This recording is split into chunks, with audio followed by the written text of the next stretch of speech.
All right, so thank you for coming, everyone, today. This is the second talk in the series on internationalization of education.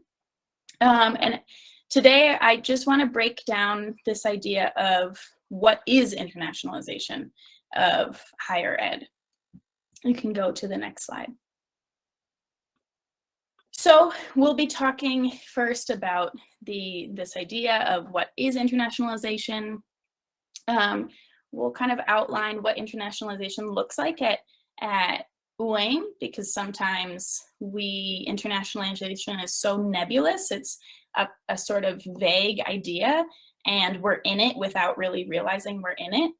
It's also one of the interesting things to reflect on, and we can talk about after my presentation's over. I'll define global learning, and I'll spend some time talking about the internationalization of Florida International University and their understandings of global learning. They have a lot of different initiatives and programs that I think will be very interesting to you all.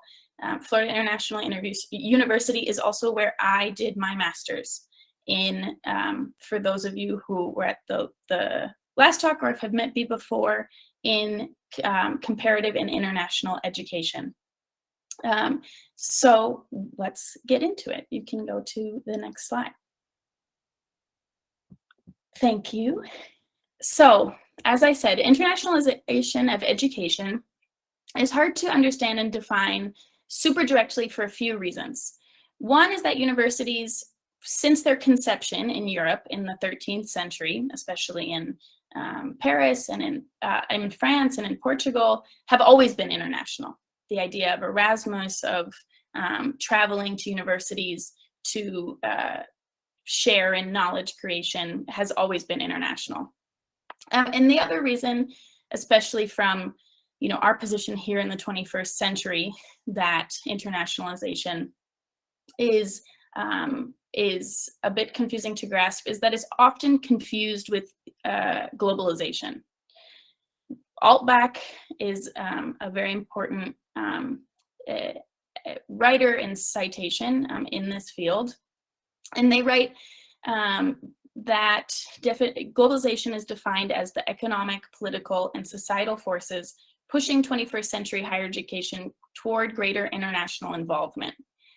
And while globalization may be unalterable, internationalization involves many choices.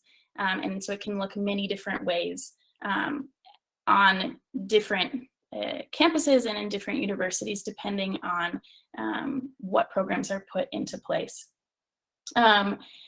We also, it's important to name here that globalization tends to concentrate wealth, knowledge, and power in those already possessing those elements, right? Altbach writes that international academic mobility similarly favors well-developed education systems and institutions, thereby compounding these existing inequalities, which touches on some of our conversation we had in the first chat, and the reality here of the resources available for internationalization in Brazil and in Paraná. You can go to the next slide, please. Because there are many realities facing what internationalization is conceived of, beyond just opportunities to study abroad, or including opportunities to study abroad, political realities, government policies, costs of study, the influence of the private sector, how we understand internationalization of curriculum, English language, learning as a lingua franca of higher education, the availability of e-learning, quality of education, of international education experiences. These are all factors that play into how internationalization programs and initiatives are able to be conceived on universities, if they're able to happen at all, what sorts of supports they have, and what are the underlying motivations and Can you go to the next slide, please? Thank you so much.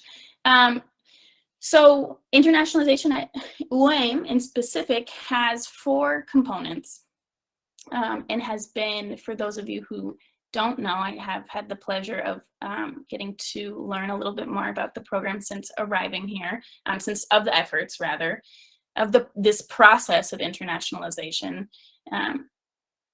Since 2019, the ECI, the Escritório de Cooperação Internacional, which is the group that helps us put on these events, the office on campus that helps us put on these events, they manage 4 main areas. So one is agreements, formal agreements with international institutions, mobility, so the ability for students, professors, and técnicos, in English we might call this technical staff or non-teaching faculty, to be able to go abroad for study, for research, and conferences, so on and so forth. And they also help get the resources for folks at UM to be able to do that.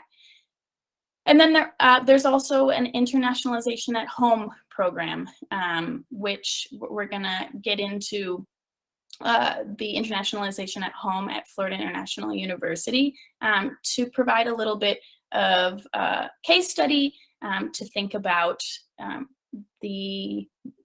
this idea of what, possibilities of internationalization at home. And at the end, we'll have some time to talk about what you all think about the case study and how you might want to see different programs developed here at UM or, in whatever universities you may be in. All right, so can you go to the next slide, please? So, looking at the Office of Global Learning at Florida International University, where I got my master's, as I said, especially to answer this question and to focus the rest of our time on what is international of education that is not about mobility.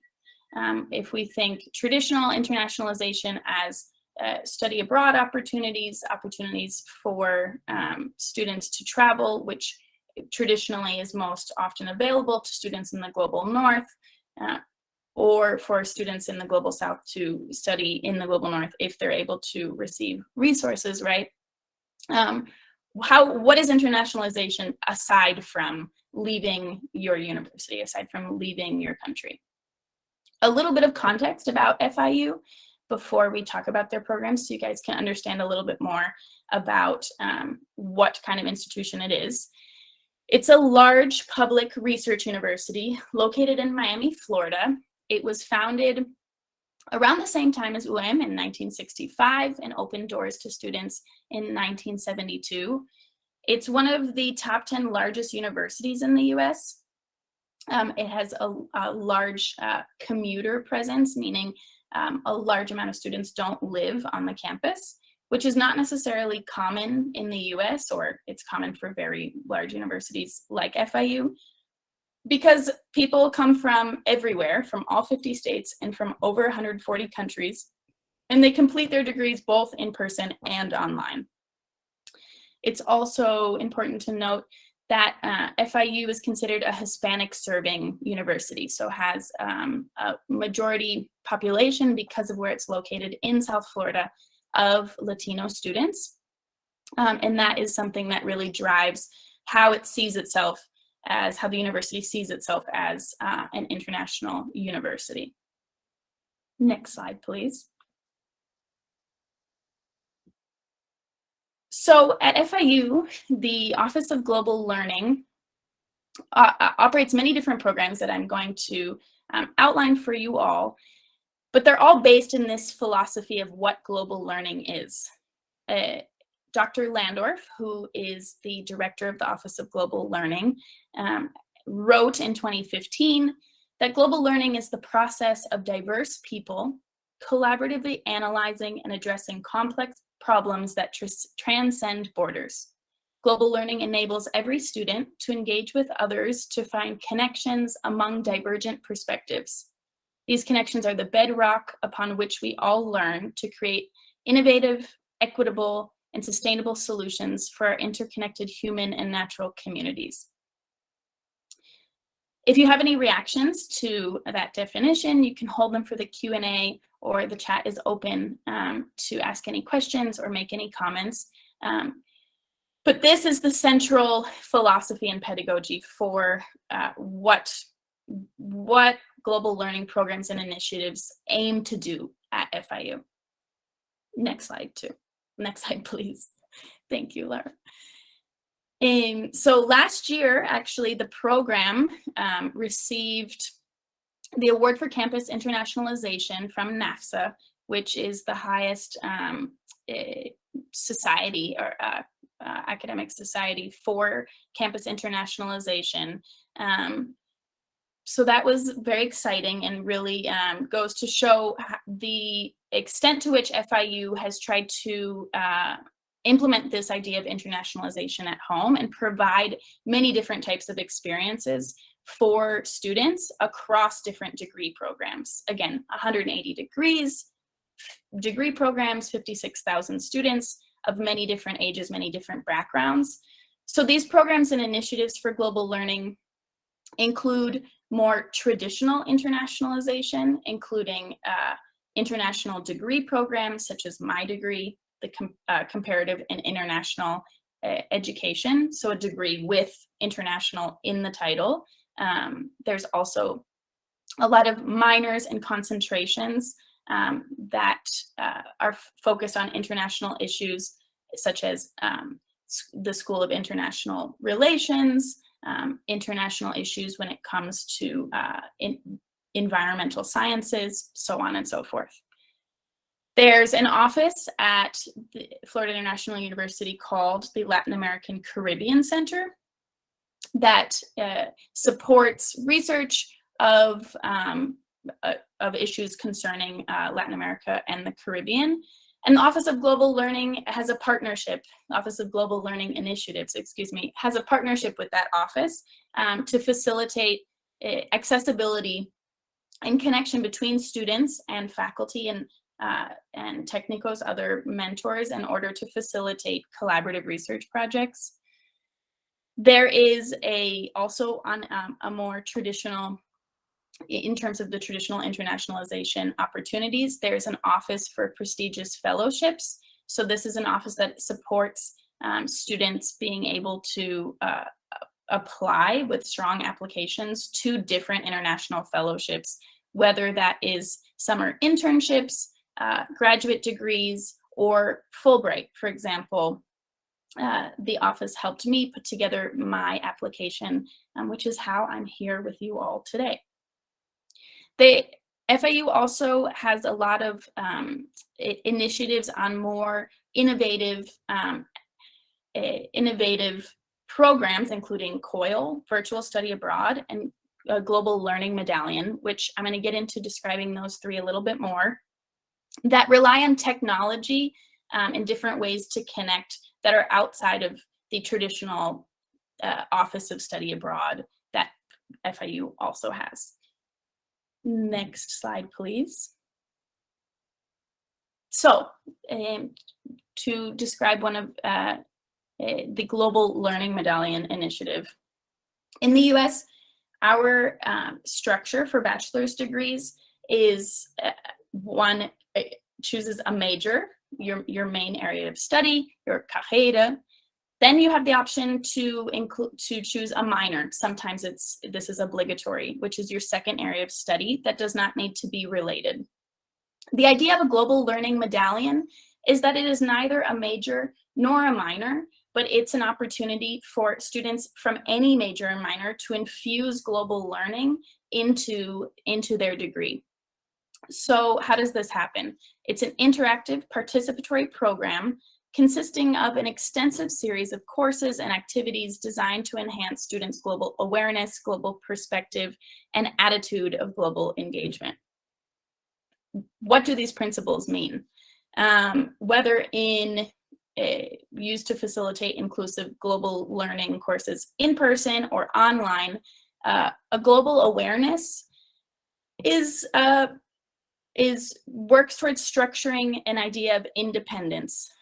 Global learning should, under FIU's pedagogy and philosophy, should develop a global awareness and knowledge of the world's complexity and interrelatedness.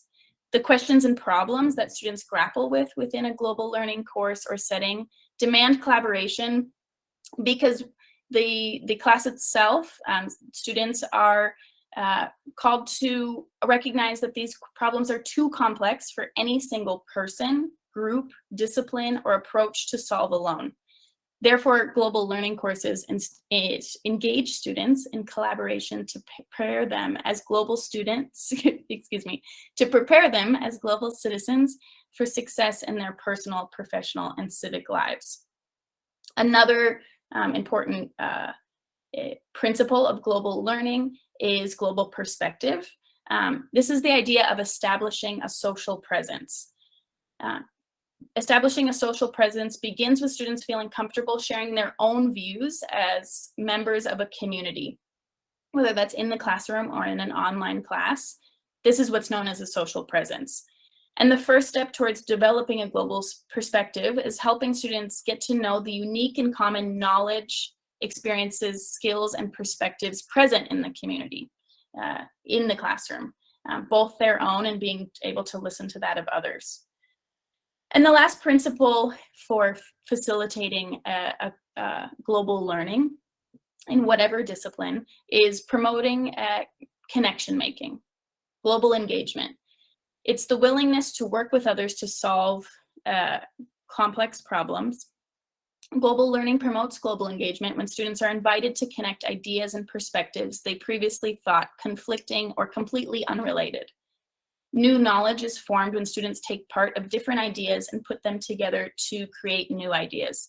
So these, a lot of these global learning principles really rest on what we call the 4 C's. Maybe you have a similar expression in Portuguese pedagogy, but that center collaboration, creativity, in order to integrate these 3 perspectives. There's a lot there, and we're going to talk more about classroom pedagogies and practices and resources to dive deeper into these 3 perspectives in the 3rd talk in the Palestra series, which is in 2 Tuesdays on June 28th. So if you have more questions about how this is enacted, we will get to that. And next slide, please.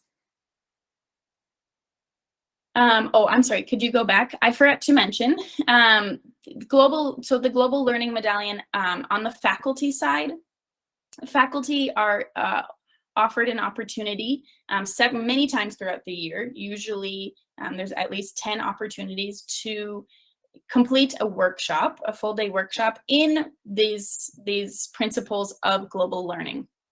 Faculty then are able to convert a course they already have or create a new course, create a new syllabus, plan of study to create whatever a class in whatever their discipline is as one that is marked as a global learning course. So then students are able to acquire the Global Learning Medallion, whether they are in the School of International Relations, the College of Arts and Sciences, medical school, so on and so forth. As FIU promotes this idea of a Global Learning Medallion and other initiatives by the Office of Global Learning Initiatives, global learning is not just about the traditional programs, degree programs that have international in their name, but an infusion of these principles of global learning across all disciplines of the university. Okay, next slide, please. So another opportunity for internationalization at home that also exists here at UAM, it was originally pioneered by the State University of New York, is COIL, which stands for Collaborative Interactive International Learning. The idea of COIL is that it brings diverse faculty and students together across borders of space, time, culture, language, and discipline to engage in peer-to-peer intercultural dialogue and meaningful projects. FIU writes that COIL deepens knowledge, broadens perspectives, fosters personal growth, and opens doors to new connections and opportunities for students and faculty alike. It's important that COIL is collaborative both for the students and for the professors.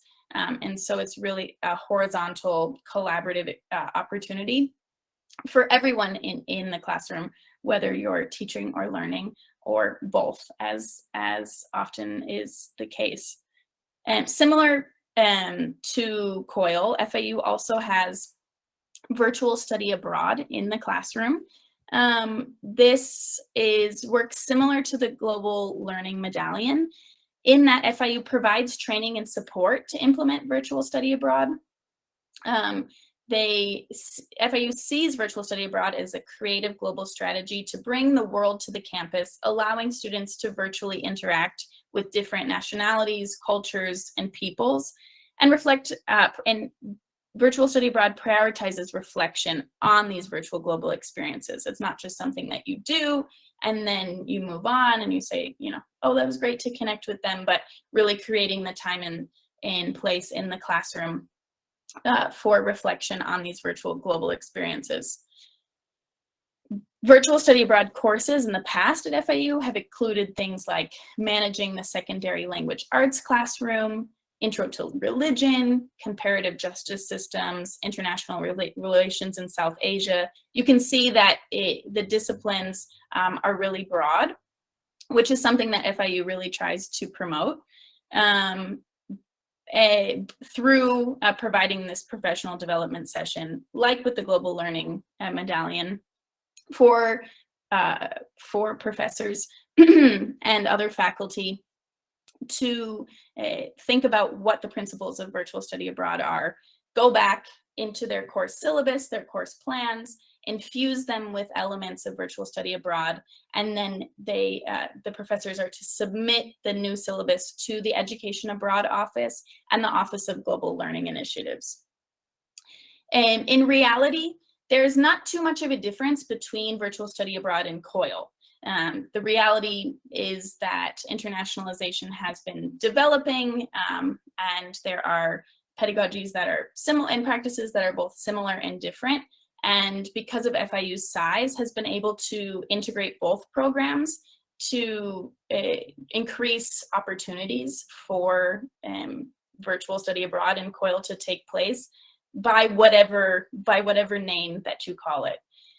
COIL, as a pedagogy and practice developed by the State University of New York, does, as the graphic on the slide that you're looking at communicates, it does have the principle of being intentionally designed over about 4 to 8 weeks, and involving these 3 fundamental design components of icebreakers, collaborative tasks, and reflections.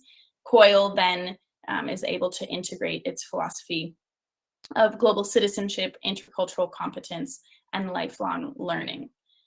We, in the next slide, we'll try to see if Laura's connection will enable us to watch a 3-minute video about FIU's understanding and implementation of COIL to give a little bit more idea. I also want to share that FIU offers their professional development workshop for faculty on creating virtual study abroad on YouTube. So both this video, the full workshop, and some other video resources I will be sure to share with you all after the talk today. All right, Laura.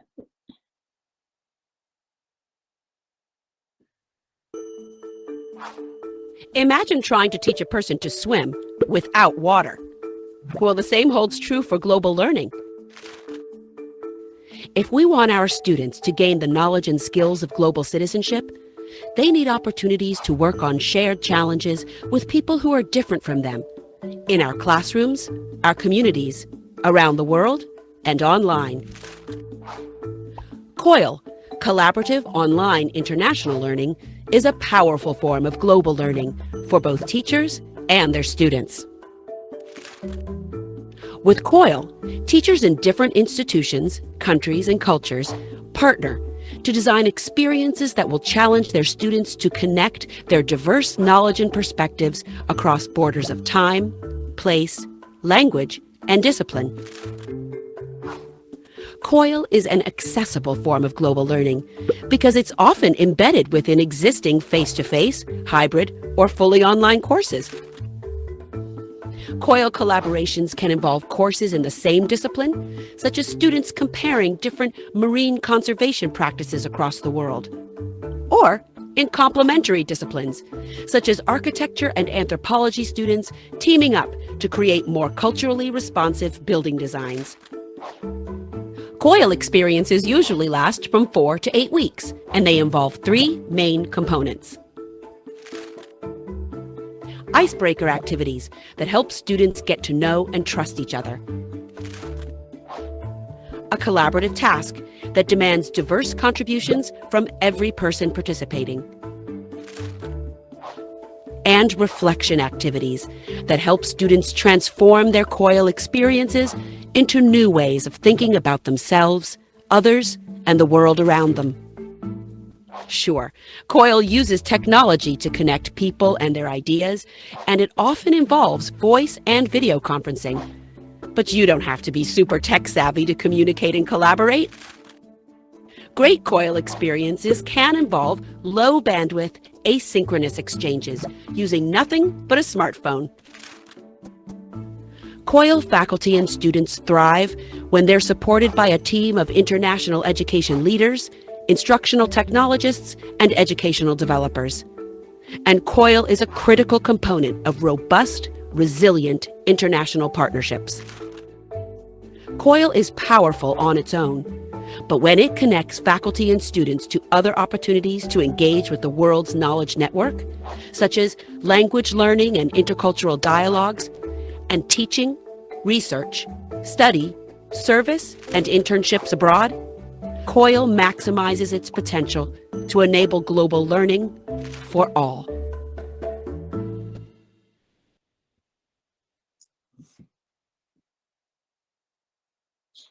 All right, so that's a little bit more about the COIL philosophy. I think a few things I want to just highlight from that video is the idea of asynchronous opportunities or activities that are done within a COIL classroom that are not necessarily sitting on Zoom and having a synchronous conversation, but the 2 classes in the 2 different geographic locations being tasked to go into their communities and complete some activity, some research, some conversations, some reflections, sharing their reflections asynchronously. I think that video shows some creative ideas to think past barriers of that, having collaborative online learning when we're just thinking about getting on Google Meet and spending, 2 hours every week or 2 hours once a month together, but thinking beyond working with classes from different disciplines, thinking about what collaboration in different geographic areas can look like. The second thing that I wanted to call out from that video is the idea of COIL as when enacted to its full capacity as expanding our global networks, both as students, as faculty, as non-teaching staff. And that goes back to the global perspectives and the principles of global learning that I shared earlier. This idea of thinking about expanding our networks within the classroom, within our educational experiences, as helping us move towards being global citizens that are able to think about these complex issues that require diverse perspectives and require dialogue and collaboration. Next slide, please. So, that was a little bit quick overview of a lot of the different programs FIU has There are some other offices that they have that, like I said, I'll share some videos, I'll share some resources. For example, there's an office for Peace Corps preparation. Peace Corps is a program we have in the US to spend 2 years in the Global South. Peace Corps is not currently in Brazil, but is in other countries in LATAM, Africa, Asia, for example. So that's something else happening at FIU. There's more than what I shared with you all today, but I wanted to share some of the programs that I think are most interesting and potentially applicable here at UEM, but also recognizing that when we think about something that's successful in one place, the transfer of that policy is not always apple to an apple, but thinking about what is the context here, what's happening in your classrooms and your experiences on the campus in general, and where you see possibilities, potential ruptures or potential setbacks, and other ideas and thoughts that you have for what internationalization of the campus, especially internationalization at home, can look like. So next slide, and we will open for questions.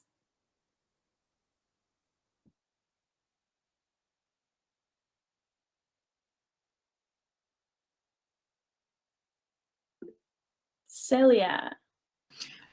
My question was exactly the last one that you had on your slide. What can we learn, or what is COIL a program that SAE has for our students and professors? Yeah. If somebody from SAE wants to jump in and clarify any of that, because I know I spent just a few moments outlining the basic elements of internationalization at UEM for those who might not be familiar, but COIL is an opportunity at UEM, and Luciana last semester actually had a class which was a COIL structure with a class from the Penn State University, correct, Luciana? Jump in if you want to say any more about that and how your experience was. Okay, thank you, Taylor. And so first of all, congratulations for your talk. It was wonderful, right? And then, just thinking about this COIL opportunity that you talked about, here at UEM, the Internationalization at Home department at the International Office, it organizes some activities for professors to develop these activities with partners from other universities, right? So if there are some professors here who are interested in developing part of your classes or part of your course in the next semester, you can get in contact with us, that we can find some partners from other countries for you to try to start this partnership, right? And then talking about my experience, last year, my students participated of a virtual exchange project, a COIL project, with students from the Penn State University. They were all pre-service teachers, and they developed some tasks together. My students were enrolled in the Language Arts undergraduate program. They were studying the course, they were studying the teacher education course, and the students from PSU, they were from the education department, right? So what we had in common was that they were pre-service teachers, right? They were going to work with students who were learning a second or a foreign language, right?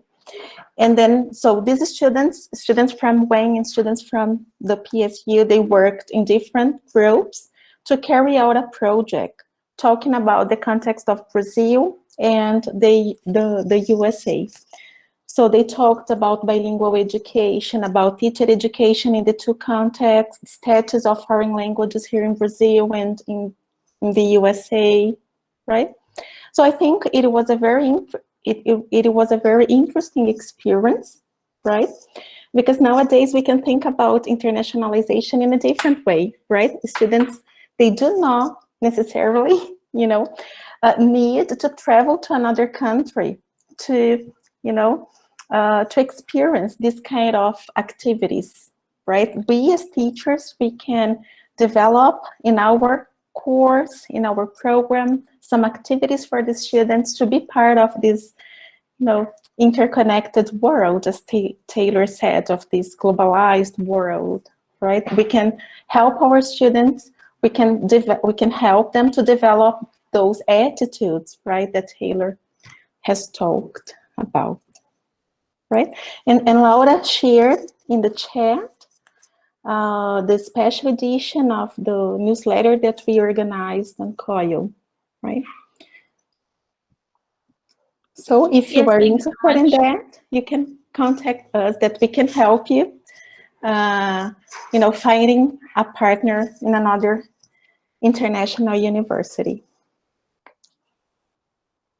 Yes, thanks so much for sharing your experience, Luciana, and Laura, for sharing the newsletter. If you click on the link and open, there's the newsletter has some really helpful graphics for understanding how collaboration takes place virtually, and ideas. Like I was saying earlier, thinking through if that collaboration should happen synchronously or asynchronously, and other creative solutions based on what the work is to do together, what the interactive part of COIL is.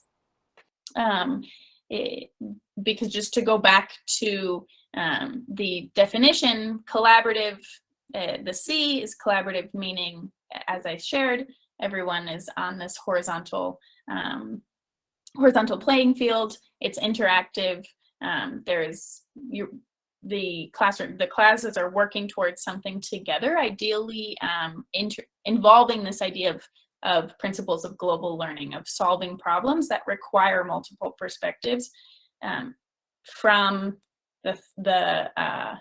I skipped one, online, international, from involving at least two nationalities, often more, in our globalized world, and then learning, having the class be towards an end, not just a fun activity or an optional activity, but something that is very much a part of students' formation. Yeah, Luciana. Taylor, one thing that it's important to highlight is that some students, sometimes they send us some emails asking us how they can take part of these COIL initiatives. So it is important to highlight that those activities, they have to be proposed by the professors from the university, because it is not like one student who can attend a course in another university, but it is a project that involves all the students from a specific course that the professor teaches at the university. So it is an opportunity for all the students from a specific course, right? All the students from that group will participate on that, and not only one student, attending the course in another university. And another important aspect to consider is that they are going to do things together. The students are going to interact, and they are going to develop projects and some other tasks together, right? And the professor has to work with the other professor from the university to organize all those tasks, all the activities that they're going to develop during some time, from, at about 4 to 7 weeks, because it takes time, right? Yeah, those are really important points, because without, as I was saying, one of these issues of policy transfer, of course there are many if a course is done and called COIL, but without the pedagogical principles behind it, which of course require the two professors to be coordinating on what the course is and how it's COIL, and be thinking about those global principles. So it is teacher-led, and that's where I would love to hear feedback, and I'm happy to share with FIU if any of you watch the professional development workshop on what virtual study abroad is, and some of the other videos on COIL. And then I also just want to call out what FIU has done in order to also create student-led initiatives. That is housed under this idea of a global learning medallion. So how can internships or community-based projects that are student-led and move towards global learning objectives, but that aren't COIL. So these two different types of educational experiences, one that requires a professor to lead the initiative, and others that professors and other non-teaching faculty can support students in pursuing their own independent global learning projects and ideas. However, if that's an internship, if that's a writing project, if that's studying abroad in a more critical way, not just the mobility. All right, well then we'll close out and let everyone get to their afternoon. I will send you the recording and some videos, and as always, you can email me with feedback and questions. And I look forward to seeing you guys again. Next Wednesday is the third palestra on special education, and then the Tuesday after, Tuesday the 28th, we'll be talking about this subject a little bit more. We'll be talking about like global learning pedagogies. So getting a little bit more funneled in from a lot of the things we were talking about at the campus level. If you have suggestions, also open to those as always. All right, thank you so much, everyone.